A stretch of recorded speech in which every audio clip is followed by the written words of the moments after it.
ओम नमः सिद्धेभ्यः जय श्री ओम नमः सिद्धेभ्यः जय श्री ओम नमः सिद्धेभ्यः। मंगलम भगवान वीरो मंगलम गौतमो गणी मंगलम कुंद कुंदाद्यो जैन धर्मोस्तु मंगलम सर्वमंगल मांगल्यम सर्व कल्याण कारकम प्रधानम सर्वधर्माणां जैनम जयतु शासनम जैनम जयतु शासनम जैनम जयतु शासनम। जीवं जीवं दव्वं जिणवरवसहेण जीर्णनिथिट्टं देवेन्द्र बिंद वंदे तम सर्वदा सिरसा। द्रव्य संग्रह नाम का ग्रंथ हम लोग पढ़ रहे हैं, जिसमें 6 द्रव्यों के बारे में, 7 तत्वों के बारे में हमने विस्तार से पढ़ा। और निश्चय व्यवहार के बारे में भी काफी कुछ जानकारी जुटाई। अभी हमने इसमें एक बात कल पढ़ी थी, जो सब जगह लागू होती है, कि हम निमित्त किसे कहते हैं। जब कोई कार्य हो जाता है तो उस कार्य के हो जाने पर जब हम दृष्टि डालते हैं कि कौन से उसमें जो है वो संयोग मिले जिस पूर्वक ये कार्य हुआ, तो अगर कार्य हुआ है तो उन संयोगी वस्तुओं को, प्रसंगों को अपन निमित्त कारण बताते हैं। लेकिन अगर कार्य हुआ ही नहीं तो हम उसको नहीं कह सकते कि ये हमारा निमित्त बना। ठीक उसी प्रकार से अगर निश्चय मोक्ष मार्ग को साधने में कोई व्यवहार की सामग्री काम आई, तब हम उसको निमित्त कहते हैं, कि व्यवहार मोक्ष मार्ग पूर्वक निश्चय मोक्ष मार्ग की साधना। अगर किसी को नहीं होता है निश्चय मोक्ष मार्ग, तो हमारा वो व्यवहार जो है वो वास्तव में उस योग्य था ही नहीं, जो कि उसको निश्चय मोक्ष मार्ग की ओर ले जाए। जैसे उदाहरण के लिए आप और हम भी सब जो है बहुत सारा व्यवहार का सहारा लेते हैं। लेकिन हमें निश्चय मोक्ष मार्ग हुआ क्या आज तक? नहीं हुआ। तो नहीं हुआ तो इसका अर्थ ये हुआ कि हमारा जो व्यवहार था वो वास्तव में व्यवहार मोक्ष मार्ग था ही नहीं। जैसे हमने पूजन करी, भक्ति करी, बहुत सारे मिथ्या दृष्टि करते हैं। सड़क पर रहने वाला, फुटपाथ पर रहने वाला, वो भी अपने भगवान को ध्यान करता है। लेकिन अगर वो व्यवहार मोक्ष मार्ग सही है तो उसकी कैसे परीक्षा करना, कि अगर उसके उपयोग पूर्वक या उसकी साक्ष्य में हमको निश्चय मोक्ष मार्ग प्रकट हुआ है, तब हम उसको निमित्त कारण मान सकते हैं। ये पूरे जीवन में हर जगह ये नियम लागू होता है। निमित्त उसी को कहते हैं जिसकी उपस्थिति में, जिसकी प्रेजेंस में वो कार्य अगर हो गया तो ही उसको निमित्त कहा जाए। है ना, ये सब लोगों को पता हो। तो अपन अब इसी को आगे बढ़ाते हैं, देखो, जिससे आपको और क्लैरिटी है।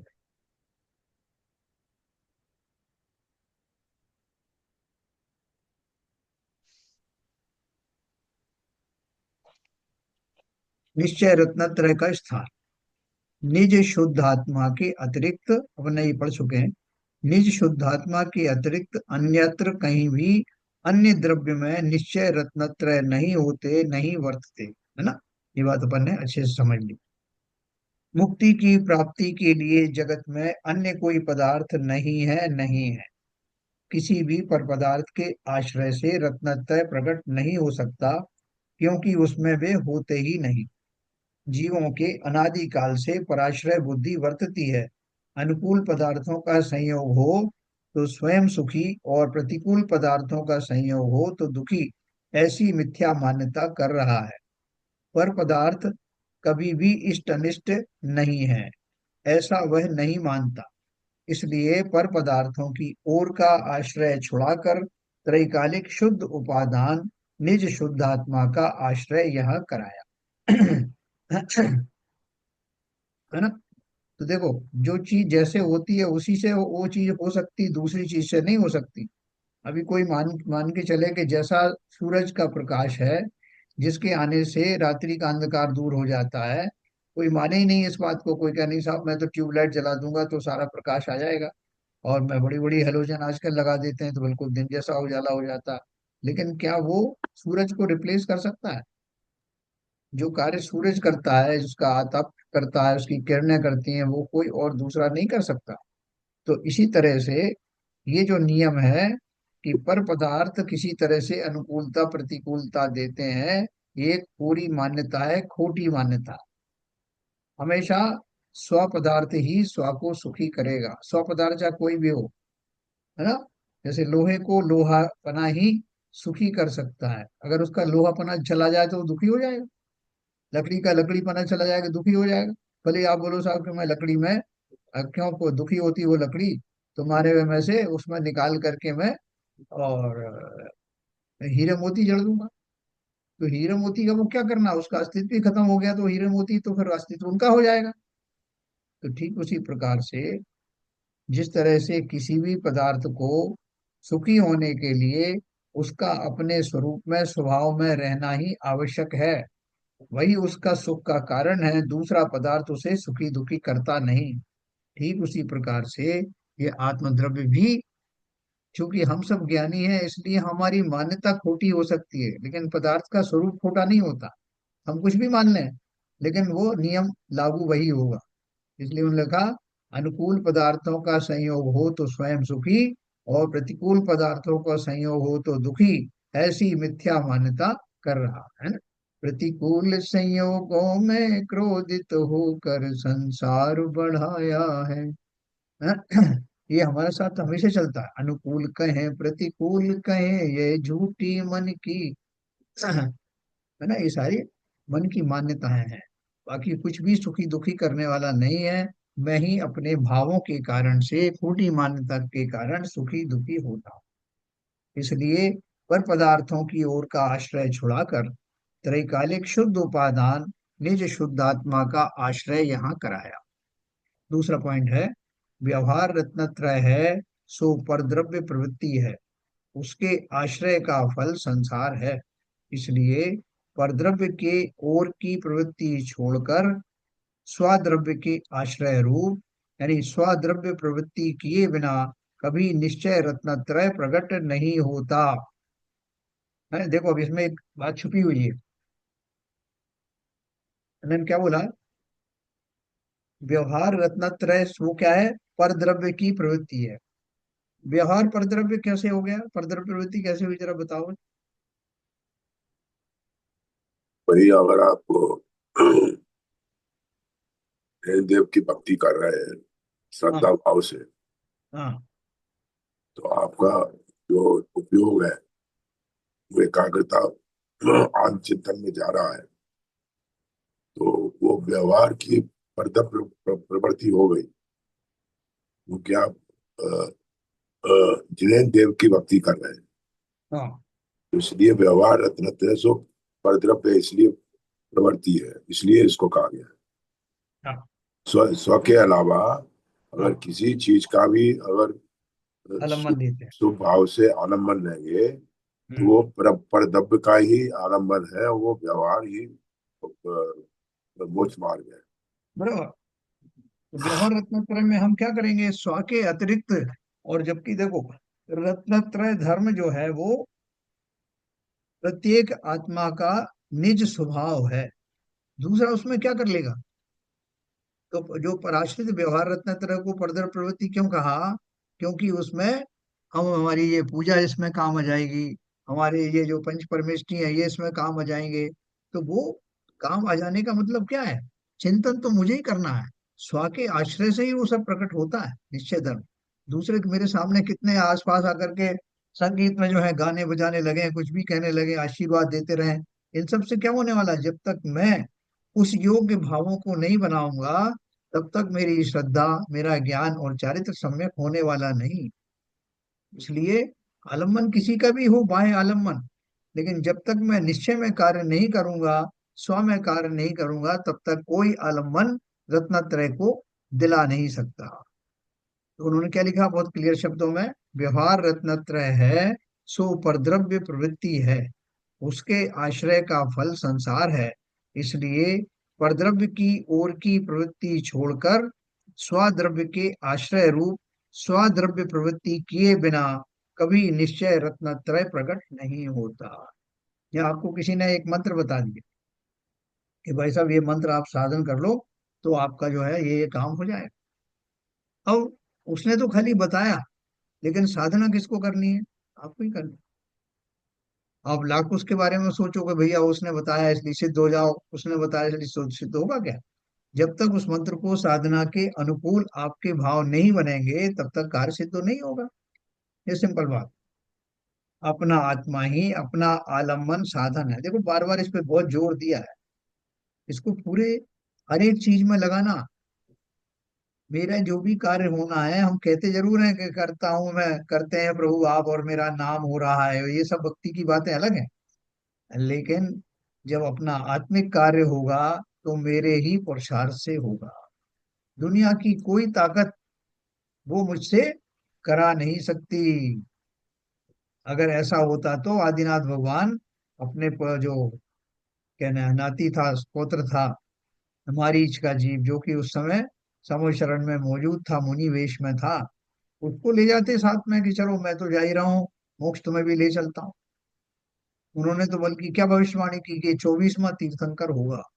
इसके बीच में करोड़ों वर्ष का अंतराल था, क्योंकि वो जानते थे कि जीव जब भी ये जीव जाएगा सलटेगा तो अपने ही भावों से सलटेगा, कोई किसी को पलटा नहीं सकता। तो अपनी आत्मा ही अपना आलम्बन साधन है। हम बाहर में कहते हैं पंच परमेष्ठी का आलम्बन ले लो, शास्त्रों का आलम्बन ले लो, ये कर लो, लेकिन वो आलम्बन वास्तविक बाह्य साधन है। इससे भी बढ़ करके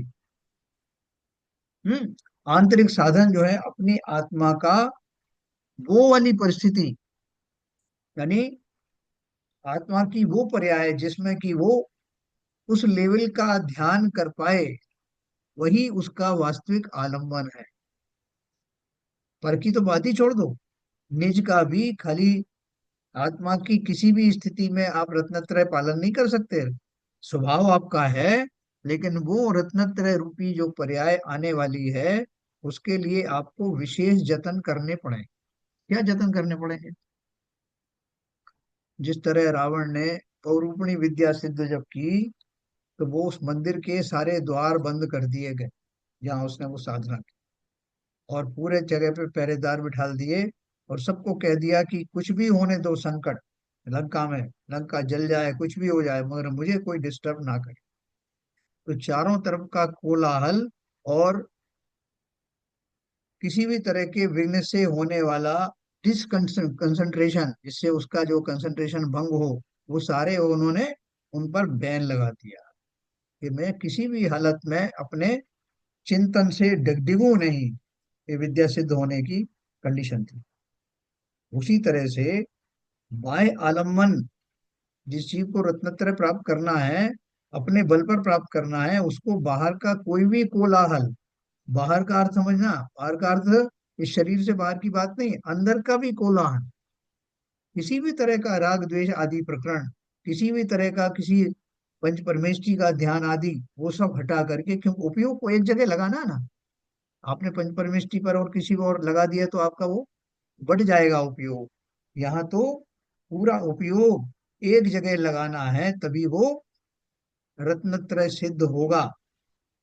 तो इसलिए क्या बोला, अपना आत्मा ही अपना आलम्बन साधन है, और यहाँ पर से निरपेक्ष निरालंब है, ऐसा वस्तु का स्वरूप है। आप माने या ना माने, बोले स्वरूप ही वस्तु का ऐसा ही है कि वो वस्तु स्वयं में स्वयं की प्रक्रिया के द्वारा अपना अस्तित्व बनाए रखती है। जितने भी पदार्थ हैं संसार के, उनमें निरंतर परिणमन चलता रहता है। वो परिणमन किस दिशा में चलता रहता है? कि उसका अस्तित्व बना रहे। हमें जो शरीर दिया गया है, जो मिला है प्रकृति में, उसके जो सारे सिस्टम क्यों काम कर रहे हैं भाई? ब्लड बनाने वाली चीजें ब्लड बना रही हैं, जहां से उसको ट्रांसपोर्ट होना है ब्लड को, वो ट्रांसपोर्ट हो रहा है। बाकी किडनी अपना काम कर रही है, लीवर अपना, क्यों कर रहे हैं ये सब? क्योंकि उसका अस्तित्व बनाने के लिए उन सबको अपना अपना काम करना पड़ेगा ना। सबको अपना अपना अस्तित्व बनाना है, और सब मिल करके उस शरीर का अस्तित्व बनाना है, तो उसके हिसाब से काम चल रहा है। ठीक उसी प्रकार से प्रत्येक वस्तु का, इंक्लूडिंग आत्मा, ये स्वभाव है कि वो अपने ही योग्य गुणों के द्वारा, उनके परिणमन के द्वारा ही वो सिद्धि कर सकता है, दूसरे पदार्थ उसको सिद्धि करके दे नहीं सकते, ये नियम है। फिर और इसीलिए निज परमात्म तत्व के सम्यक श्रद्धान ज्ञान अनुष्ठान रूप शुद्ध रत्नत्रय मार्ग परम निरपेक्ष होने से मोक्ष का सच्चा उपाय है। और उस शुद्ध रत्नत्रय का फल स्वात्मोपलब्धि यानी मोक्ष की प्राप्ति। देखो हमको एकदम बिल्कुल क्रिस्प बना करके दे दिया, कुरकुरा माल है कि कहीं भटको मत भैया। बिल्कुल थोड़ा छोटी सी बात है, कोई तुम्हें लंबी चौड़ी बात नहीं कर रहा है।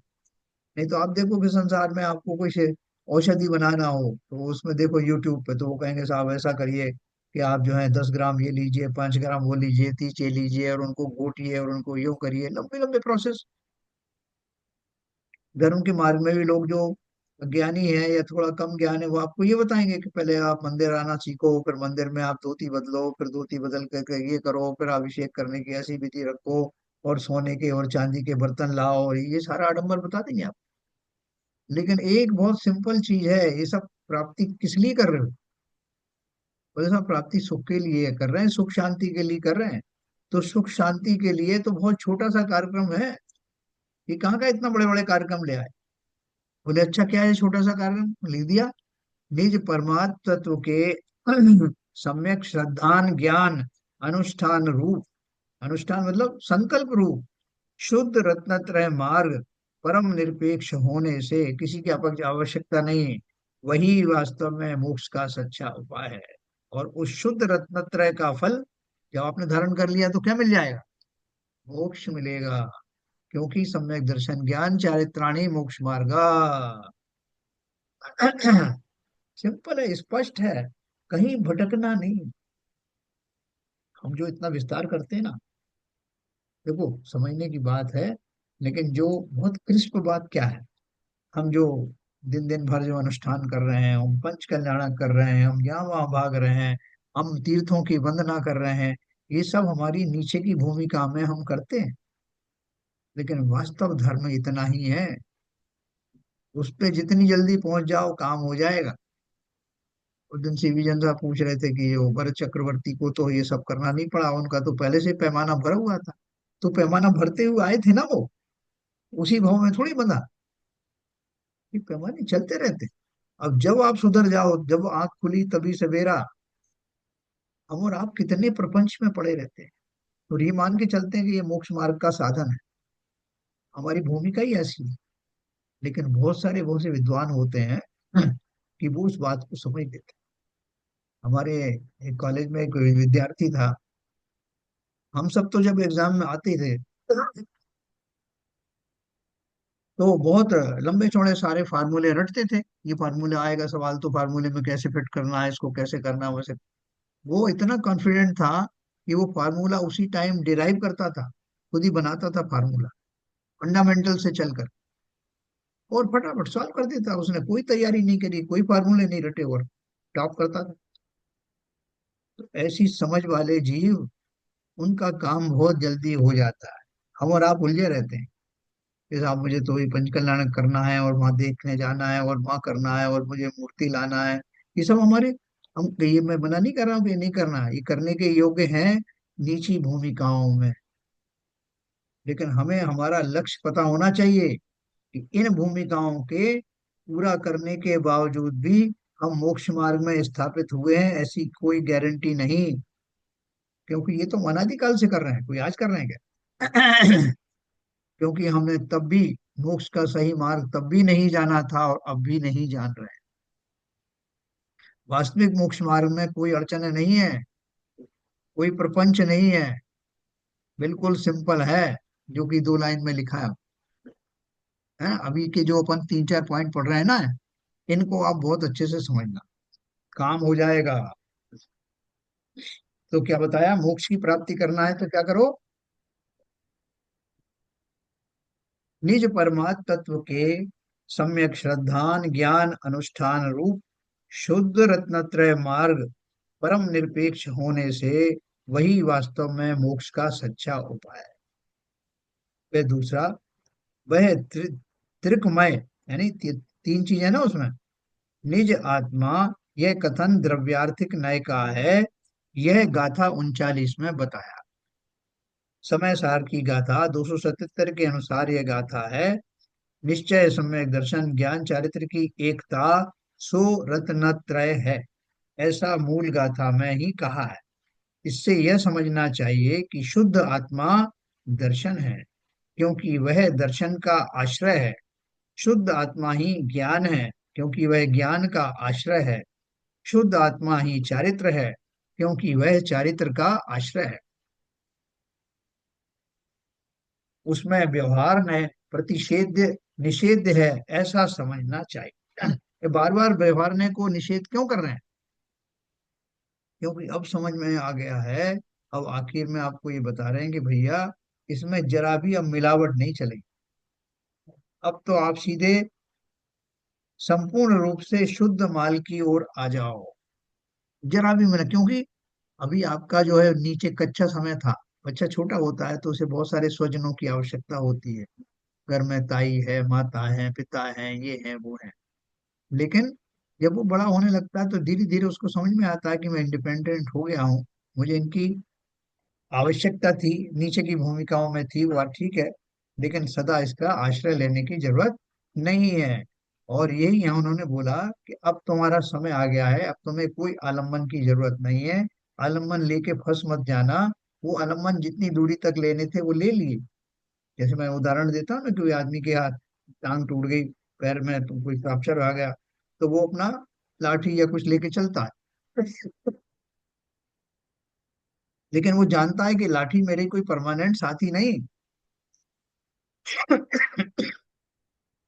इसको यथा योग्य समय में छोड़ना होगा। तो यहाँ इसलिए वो व्यवहार ने के बारे में छोड़ने की जो बात कर रहे हैं, उसमें बात यही इतनी तक ही समझना।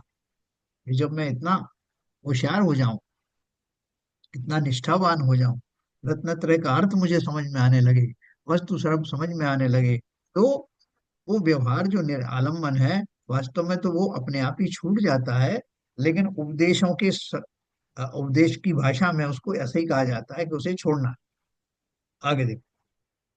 समस्त व्यवहार छोड़ने योग्य है। श्री योगेंद्र देव कृत योग सार की गाथा 37, 55 तथा 89 में ऐसा कहा है कि सभी व्यवहार छोड़ने योग्य हैं। उन्हें छोड़े बिना रागांश का अभाव कैसे हो सकता है? व्यवहार रत्नत्रय है अवश्य, यदि वह होवे ही नहीं तो छोड़े किसे? यदि वह यथार्थ धर्म हो तो छोड़ने योग्य नहीं हो सकते। इसलिए उन्हें मात्र व्यवहार नय से साधक कहा है। साधक भी कैसे कहा? व्यवहार नय से। वास्तव साधन नहीं है।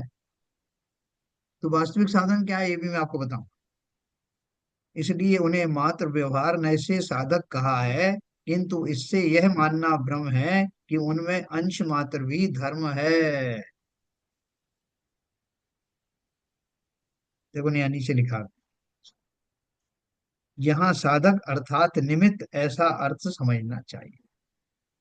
कोई भी निमित्त जो है आपको, ऐसा तो लग सकता है कि उसने उस मार्ग में पहुंचाने में आपका साथ दिया, लेकिन वास्तव में कोई भी साधन साध्य नहीं होता। इसलिए साधन को उसी रूप में देखना। जैसे अपन नाव की बात करते हैं ना, कि नाव वहां तक पहुंचाने का साधन है, लेकिन पहुंच कौन रहा है? मैं पहुंच रहा हूँ। और उस नाव को छोड़ करके यथा योग्य समय में उस पार अपना पैर रख लेता हूँ। तो यहाँ भी वही बात कर रहे हैं कि यथा योग्य समय में व्यवहार छूट जाता है, छोड़ना पड़ता है। ये बात ध्यान में रखना। अगर ये ध्यान में नहीं रखा तो आपको निश्चय की प्राप्ति होगी नहीं, क्योंकि आप निश्चय का लक्ष्य आपको है ही नहीं। तो लक्ष्य वो रखो, और फिर व्यवहार रूपी नौका खेते रहो। अपने आप ही वो, उसका आलम्बन जब छूटना होगा तो होशियार रहना कि अब उतरना है नाव से। है ना? ये अपन अपन चर्चा अच्छे से करेंगे। बाकी किसी भी निमित्त में, यहाँ तक कि देवशास्त्र गुरु वाले निमित्त में भी धर्म नहीं मरता। धर्म का अर्थ क्या है? हम तो उसको धर्म ही मानते हैं। ये धर्म का अर्थ है वस्तु का स्वरूप, आत्मा का जो स्वभाव है। मोक्ष जाने का जो वास्तविक उपाय है, वो किसी भी आलम्बन में नहीं, आलम्बन पूर्वक आप वहां जाते हो बात अलग है, लेकिन वो आलम्बन स्वयं में रत्नत्रय नहीं, उसके चिंतन में से आपको रत्नत्रय की प्राप्ति नहीं होगी। जब भी होगी, स्व के चिंतन से, स्व के आश्रय से, स्व के गुणों के कारण ही वो प्राप्ति हो। मोक्ष का कारण यह रत्नत्रय रूप परिणमित अपना आत्मा ही मोक्ष का वास्तविक निश्चय कारण है, ऐसा बतलाकर यह स्पष्ट बताया है कि व्यवहार रत्नत्रय मोक्ष का वास्तविक कारण नहीं। मोक्ष मार्ग के तीनों अवयवों की व्याख्या इसके बाद की गाथा 41, 42, 46 में दी है ना। तीनों की अपन ने यहाँ पढ़ा था, अपन ने कहा, ये मैंने आपको रिपीट करके बताया है सब। सम्यक दर्शन का लक्षण क्या है? ये गाथा अपन ने पढ़ी थी, मैं आपको सीधा भावार्थ बताता हूँ। यह गाथा निश्चय सम्यक दर्शन की है। आत्मा में श्रद्धा नामक एक गुण है, उसकी अनादि से विपरीत पर्याय है, जिसे मिथ्या दर्शन कहा जाता है। चतुर्थ गुण स्थान में उस पर्याय का अभाव होकर सम्यक दर्शन रूप पर्याय होती है। वह सम्यक दर्शन आत्मा का स्वरूप है। उस श्रद्धा गुण की तीन प्रकार की पर्याय होती है, ये अपन ने कल पढ़ चुके हैं, मैं आपको थोड़ा रिपीट किया है। पहला मिथ्या दर्शन, जो जीवों के अनादि काल से है, और जो जीव सम्यक दर्शन प्राप्त करने के बाद पुनः मिथ्या दर्शन रूप परिणमित हो, उनके होता है, वे सादी मिथ्या दृष्टि कहलाते हैं। यह पर्याय उल्टी विपरीत है। यानी पहला जो मिथ्या दर्शन वाला जो गुण स्थान है या जो स्थिति है, वो किनकी होती है? एक तो उनकी होती है जो अनादिकाल से सम्यक दर्शन को जिन्होंने प्राप्ति नहीं किया, और दूसरे उनकी होती है जिन्होंने सम्यक दर्शन प्राप्त तो किया, लेकिन फिर भ्रष्ट होकर के फिर से मिथ्या दृष्टि हो गए। तो ये मिथ्या दर्शन वाले जीव हैं। तो दूसरा आता है सम्यक दर्शन। मिथ्या दर्शन के बाद सम्यक दर्शन। अपन ये क्यों पढ़ रहे हैं? रत्नत्रय के लिए पढ़ रहे हैं। सम्यक दर्शन, ज्ञान, चारित्र, इसलिए अभी ये सम्यक दर्शन की बात चल रही है। तो उसमें मिथ्या दर्शन हो गया। अब सम्यक दर्शन किसे बोलते हैं? श्रद्धा गुण की शुद्ध पर्याय है, उसे इस गाथा में आत्मा नह रूपम, अर्थात आत्मा का स्वरूप कहा।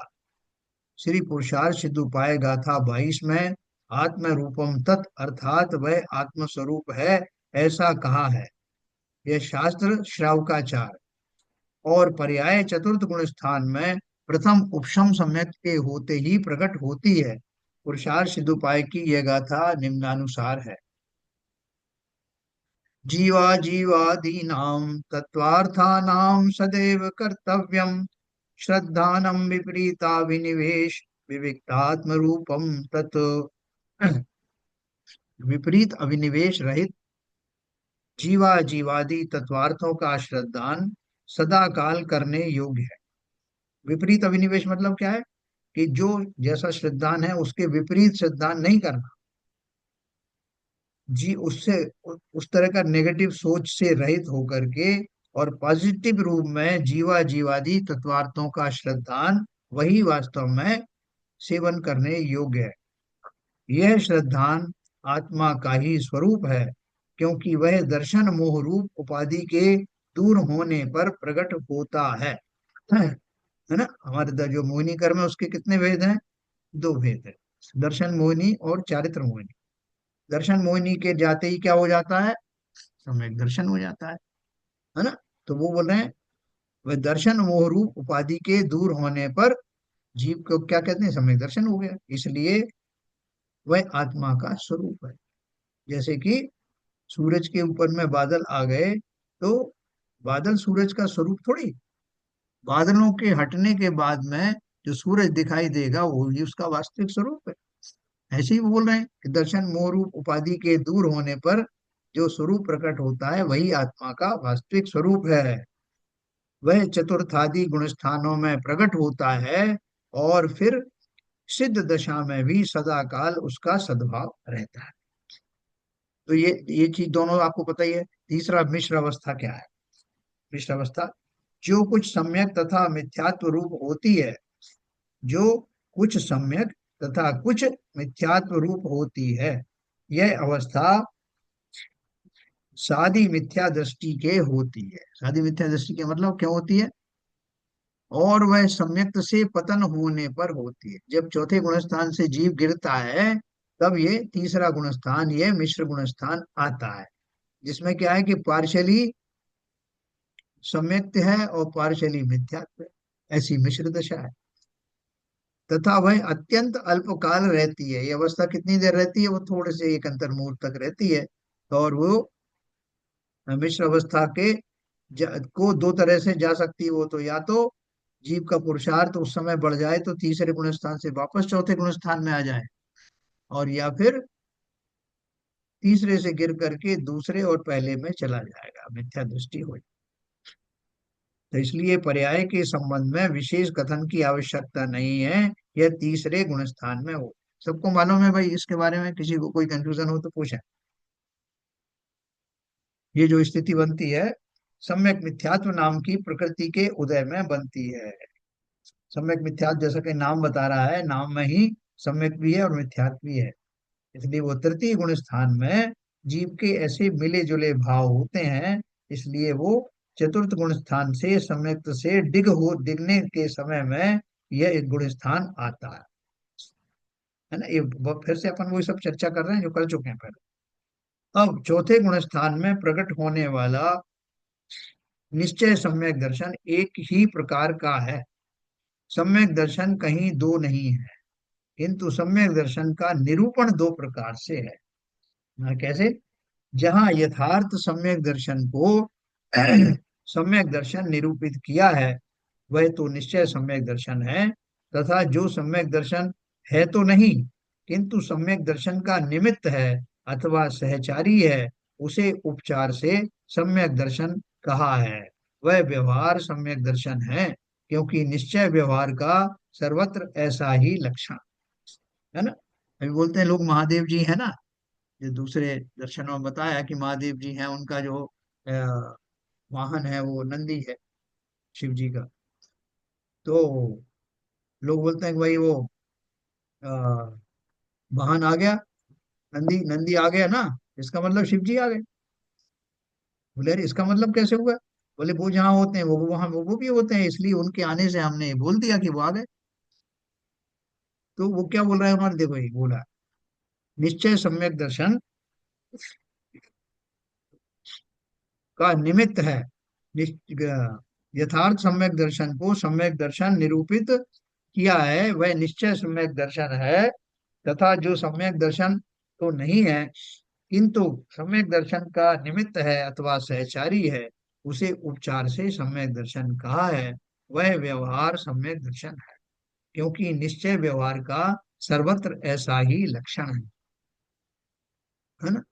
अर्थात यथार्थ निरूपा भी कोई, हम साइकिल पर बैठ करके कहीं गए, हमने साइकिल पार कर दी और हम कहीं चले गए, तो किसी ने कहा साहब के वो तो फलां सज्जन तो आ गए हैं। वो कहाँ आ गए? और साइकिल खड़ी ना उनकी, तो साइकिल खड़ी होने से वो मान लिया कि वो आ गए। तो साइकिल का की प्रेजेंस उनकी व्यवहार रूप से सूचक है कि वो आ गए, लेकिन वास्तव में साइकिल वो व्यक्ति थोड़ी है। ठीक उसी प्रकार से ये जो व्यवहार सम्यक दर्शन है, वो सहचारी है, उसे उपचार से सम्यक दर्शन कहा है। वह व्यवहार सम्यक दर्शन है, क्योंकि निश्चय व्यवहार का सर्वत्र ऐसा ही लक्षण है। अर्थात यथार्थ निरूपण सो निश्चय और उपचार निरूपण सो व्यवहार है ना। बिल्ली के बारे में बताया, बिल्ली के माध्यम से शेर को समझाया गया, तो वो जो शेर को उस माध्यम से समझाना, वो उपचार कथन है या व्यवहार का कथन है। लेकिन जब शेर स्वयं आ गया, तो शेर के बारे में बता रहा हूं कि ये शेर है, ये पराक्रमी है, इसमें ये गुण होते हैं। अब उसके स्वरूप का तो कोई किसी तरह का जो है उसमें वो है नहीं, नॉन क्लैरिटी है नहीं, एकदम सामने खड़ा हुआ और उसका वर्णन कर रहे हैं। तो वो उसका स्वरूप का सीधा वर्णन करना जो वास्तव में वो है, वह निश्चय वर्णन है, वो निश्चय नय है। इसलिए निरूपण की अपेक्षा से सम्यक दर्शन दो प्रकार का जानना चाहिए, किंतु एक निश्चय सम्यक दर्शन है, एक व्यवहार सम्यक दर्शन है। इस प्रकार दो सम्यक दर्शन मानना मिथ्या है। मैं कंप्यूटर के माध्यम से या कोई आपके प्रेजेंटेशन के माध्यम से किसी मुनिराज का वर्णन करता हूँ, तो उनके बारे में बहुत सारी बातें बताऊं कि मुनि ऐसे होते हैं, मुनि वैसे होते हैं, कभी मैं फ्लैश दिखा रहा हूँ, कभी उनकी कोई चर्या दिखा रहा हूँ, वो सब दिखा रहा हूँ। तो वो उनका जो स्वरूप है उसका निरूपण मैं कैसे कर रहा हूँ? परोक्ष भाव से कर रहा हूँ, परोक्ष रूप से कर रहा हूँ। लेकिन दूसरी बार मैं कहूंगा भाई साहब, आप तो जो आपको समझा दे वहां तक ठीक है, कल मैं आपको वो मुनिराज के दर्शन कराने ले चलूँ, वहां पहुंच के उनको सामने खड़े करके मैं उनके बारे में जो बताऊंगा उसमें इसमें बहुत फर्क होगा। जैसा आप आपने कल जो बताया तो बोले हाँ मैंने व्यवहार रूप से बताया था कि मुनि कैसे होते हैं, लेकिन यहाँ देखो ना सामने प्रत्यक्ष ये मुनि की चर्या देखो, ये मुनि है। तो ऐसा निरूपण दो प्रकार से किया जाता है, लेकिन वास्तविकता एक ही प्रकार की होती है। निश्चय व्यवहार सम्यक दर्शन की व्याख्या तथा उसका एक ही काल में होना, है ना। ये अपन पढ़ के समाप्त करेंगे, ये देखो बहुत अच्छी बात है। किसी को समझ में ना आए तो बिल्कुल पूछ लेना भाई। निश्चय व्यवहार सम्यक दर्शन की व्याख्या तथा उसका एक ही काल में होना, दोनों एक ही काल में हो रहे हैं, निश्चय और व्यवहार। अपनी क्या कल्पना है कि साहब पहले व्यवहार होता है फिर निश्चय होता है ना। वो हमारी कल्पना क्यों है उसकी बात भी अपन करें। सच्चे देव गुरु धर्म की दृढ़ प्रतीति, जीवादि सात तत्वों की यथार्थ प्रतीति, स्वपर का श्रद्धान, आत्म श्रद्धान अर्थात श्रद्धा गुण की निर्मल दशा प्रकट होने से अपने शुद्धात्मा की अखंड ज्ञायक स्वभाव की प्रतीति को सम्यक दर्शन कहते हैं। देखो सम्यक दर्शन की कितने उन्हें कितनी परिभाषाएं आपको बता दी। सच्चे देव गुरु धर्म की दृढ़ प्रतीति, है ना, आप समझ लेना इसमें से कौन सा व्यवहार है कौन सा निश्चय, दोनों अपन बात करेंगे। सच्चे देवशात गुरु या सच्चे देव गुरु धर्म की दृढ़ प्रतीति, इसको सम्यक दर्शन। जीवादि सात तत्वों की यथार्थ प्रतीति, स्वपर का श्रद्धान, आत्मश्रद्धान अर्थात श्रद्धा गुण की निर्मल दशा प्रकट होने से अपने शुद्धात्मा की अखंड ज्ञायक स्वभाव की प्रतीति, इन सबको सम्यक दर्शन कहते हैं। इन लक्षणों के अविनाव भाव सहित जो श्रद्धा होती है वह निश्चय सम्यक दर्शन है। देखो इस निश्चय सम्यक दर्शन में इन सारे लक्षणों को समाविष्ट कर लिया गया है। इसलिए जब मैं इसको एक एक करके कहता हूं तो इसी के पार्ट हुए, इसी के पार्ट हैं किसी न किसी रूप में। इनको सबको समावेश अगर सच्चा सम्यक दर्शन हो, जिसको सम्यक दृष्टि है उसको सच्चे देवगुरु धर्म की दृढ़ प्रतीति भी होगी, उसको जीवादि सात तत्वों की यथार्थ प्रतीति भी होगी, स्व पर का श्रद्धान भी होगा, आत्म श्रद्धान भी होगा, है ना। ये तो अभिनव भाव का अर्थ क्या है कि ये है तो वो भी है। इन लक्षणों के अविनाव भाव सहित जो श्रद्धा होती है वह निश्चय सम्यक दर्शन। यह भी ध्यान में रखना चाहिए कि निश्चय व्यवहार सम्यक दर्शन एक ही काल में उत्पन्न होते हैं। विपरीत अभिनिवेश रहित आत्म परिणाम निश्चय सम्यक्त हैं। निश्चय सम्यक्त में एक और क्या उन्होंने ऐड कर दिया, ये जो ऊपर के जो लक्षण बताए वो तो है ही, लेकिन इनके अलावा कोई विपरीत दशाएं सम्यक दर्शन के उसमें शामिल नहीं होती। आप बोलोगे यार सोना साहब 100% 24 कैरेट शुद्ध है, लेकिन इसमें थोड़ी सी चांदी भी है, थोड़ा उसमें तांबा भी है, तो फिर 100% कैसे हुआ? 100% अगर मैं कह रहा हूं तो इसका अर्थ ही है कि कोई भी ऐसा अप्रयोजन भूत पदार्थ जो सोना नहीं कहलाता वो इसके अंदर में शामिल नहीं है। ठीक उसी प्रकार से विपरीत अभिनिवेश रहित आत्म परिणाम ही निश्चय सम्यक्त है। देखो ये जो परिभाषा मैं आपको बता रहा हूँ, इनको आप थोड़ा सा गहराई से पूरा मन खोल करके सुनेंगे तो सदा सदा काल के लिए निश्चय सम्यक की परिभाषा यहाँ अंकित हो जाएगी, फिर उसमें कोई कंफ्यूजन होगा नहीं। विपरीत अभिनिवेश रहित आत्म परिणाम निश्चय सम्यक्त है, क्योंकि यह सत्यार्थ सम्यक्त का स्वरूप है, और सत्यार्थ का नाम ही तो निश्चय है। निश्चय का अर्थ क्या है? जो एकदम सच्चा हो एकमात्र वही सत्य हो। सत्यार्थ का नाम ही निश्चय है, और विपरीत अभिनिवेश रहित श्रद्धान का कारणभूत श्रद्धान व्यवहार सम्यक्त है ना? क्या बोला? विपरीत अभिनिवेश रहित जो वास्तविक श्रद्धान है, उसका निमित्त कारण वो व्यवहार सम्यक्त है। क्योंकि यहाँ कारण में कार्य का उपचार किया है और उपचार का नाम ही व्यवहार है।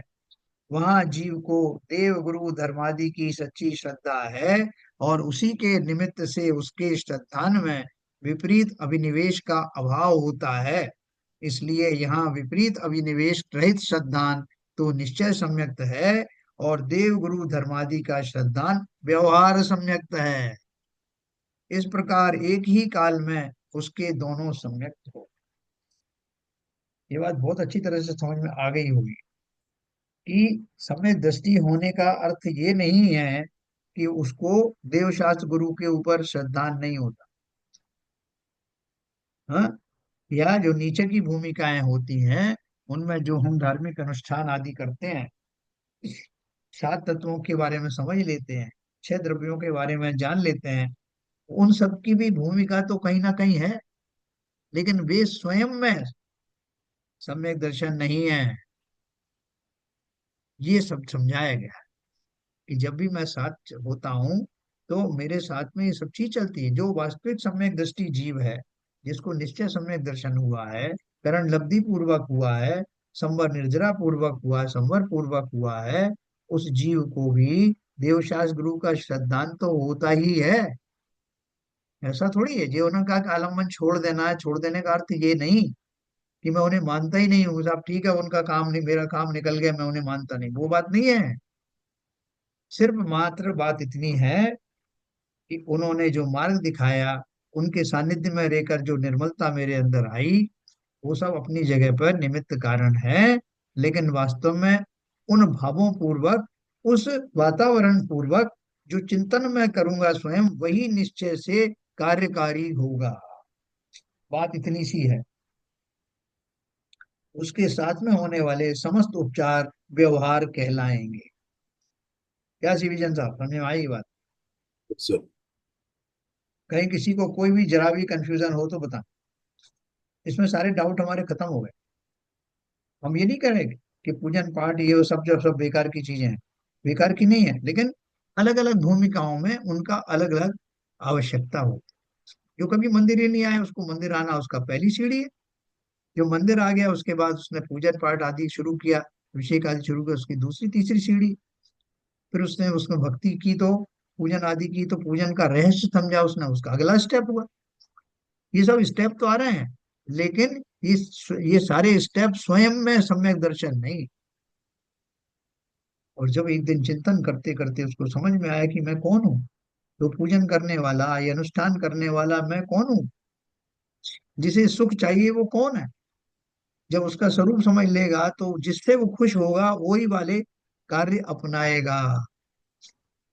जिनसे शरीरों में सुख आदि आता है, वो चीजें अलग हो सकती हैं, लेकिन आत्मिक सुख के लिए कौन से भाव जिम्मेवार हैं, अब मैं जान जाऊंगा और उन्हीं को प्रयोग में लाऊंगा। इस प्रकार से ये हमने बहुत अच्छे से समझा कि व्यवहार और निश्चय साथ साथ चलते हैं, लेकिन यथा योग्य समय में बहुत दूर तक व्यवहार चलता है। यहाँ तक कि मैं आचार्य बन गया, मुनि बन गया, और मैंने पंच महाव्रत आदि 13 प्रकार का चारित्र भी ग्रहण कर लिया, धारण कर लिया बाह्य रूप से, लेकिन आंतरिक मेरे जो परिणाम हैं, वास्तव में वही कार्यकारी हैं। तो यथा योग्य समय में अबुद्धि पूर्वक वो सब भी छूट जाते हैं। ऊपर के गुण स्थानों में इनकी आवश्यकता भी रहती नहीं, तो वह छोड़ने योग्य है ये कहा जाता है, छूट जाते हैं ये भी कहा। अभी कोई कंफ्यूजन मत रखना। निश्चय का अर्थ समझना, व्यवहार का अर्थ समझना, मार्ग दो नहीं है, मार्ग एक ही है। व्यवहार पूर्वक, व्यवहार के साथ साथ निश्चय की साधना जिनको हो जाती है, उन्हीं के लिए वो सहचारी कारण निमित्त कहलाते, उनके लिए ही वो व्यवहार सम्यक दर्शन कहलाते हैं। जिसे निश्चय सम्यक दर्शन हुआ ही नहीं, उनको वो निमित्त व्यवहार सम्यक दर्शन नहीं कहलाएंगे। कल मैं आपको इसके बारे में और क्लेरिफिकेशन बताऊंगा। उपरोक्त निश्चय सम्यक दर्शन की व्याख्या का स्पष्टीकरण बहुत क्लियर हो जाएगा। इसमें पूरा अपना पूरा जोर लगा देना, क्योंकि ये बार बार आपको ये समझने का मौका मिलेगा नहीं। ये बहुत बड़ा कंफ्यूजन है। तो कल अपन इसको और पढ़ेंगे विस्तार से, 4 नंबर का पॉइंट। ठीक है सर, समय हो गया। संजय प्रकाश जी, दिनवाणी स्तुति कर। मिथ्या का नाश देखो, ज्ञान के प्रकाश देखो, आपा पर भास देखो, भानु जी बखानी है। कभी कभी जान देखो, बंदे विधि भान देखो, कपर शान देखो, परम समानी है। अनुभव काय देखो, जीव जताए देखो, कहु न सताए देखो, भवे उरे आनी है। जहाँ तहाँ तार देखो, पार के उतार देखो, सुख विस्तार देखो, यही जिनवाणी है जिनवाणी भारती। तो है जपू दिन रैन, जो तेरी शरणागति है। या वाणी के ज्ञान से मुझे लौटा लो, सो वाणी मस्तक धरो, सदा देते रहो, सदा देते रहो। जिनवाणी माता की जय।